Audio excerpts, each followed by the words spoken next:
Murphy with me, and this is Sparrow. One of the things we want to talk about is how to keep your dog from bolting out the door whenever someone rings or you just open it up to go outside, because it happens to me all the time. What can I do to stop that? Absolutely. And this is another one of those probably top 3 things that people talk about when they bring their dogs to me for training.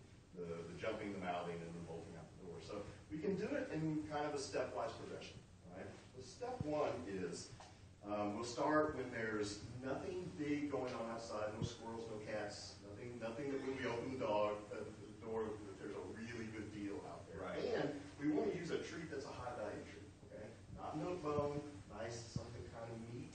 You know, they're carnivores, so they like meat. So now I'm going to offer the dog a better deal to stay in than to go out. Okay. Squirrel would be a better deal out there. That's why we would avoid that. So step 1. Probably best to put Sparrow in a sit. All right. Then we're going to present the door. If he stays, good. And then we're going to present the door a little bit more. Good. And then we're going to step out the door. But notice I kind of blocked the way. And then we're going to step out the door and present. Good. And then that'd be step 1. We do a lot of repetitions of that. And we would do some where we moved away a little bit from Sparrow and put him on the long line so that we could present the door open and yet not be right on top of it, because that makes it a little bit higher. Good. Now, step 2 is going to be to actually walk through the door. Now, we've got the long line on.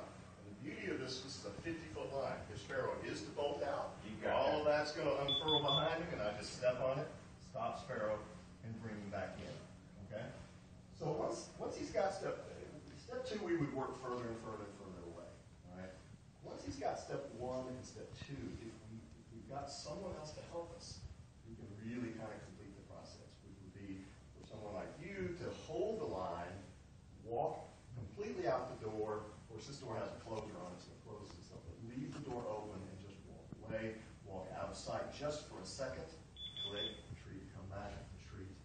Okay? And we just keep repeating it, repeating it, repeating it. Now, after we've got all that, we're still not done, because now we've got to work on what if there is something good.